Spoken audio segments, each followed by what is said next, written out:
sustansya, ampalaya at malunggay.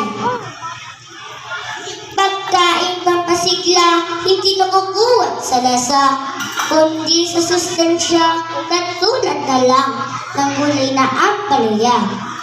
Mabait man sa ating panlasa, taglay ang nito na pamaraming sustansya.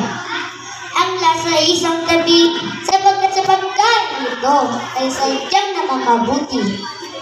Kaya ay mamulan sa ating mga kabataan na sadyang nahilig na sa pagkain ng maglikay, na ang pagkain ng gulay ay dapat nilang taglay sa pang-araw-araw nilang buhay. Sapagkat sa pagkain natin ng masustansyang pagkain ay mas lalo pang madagdagan ang taglay nilang husay. Katawan ay sisigla, kutis ay ganda, at sadyang hahangaan pa ng iba. Ako namang si malunggay ay hitik sa kalsyum at hitik rin sa iron.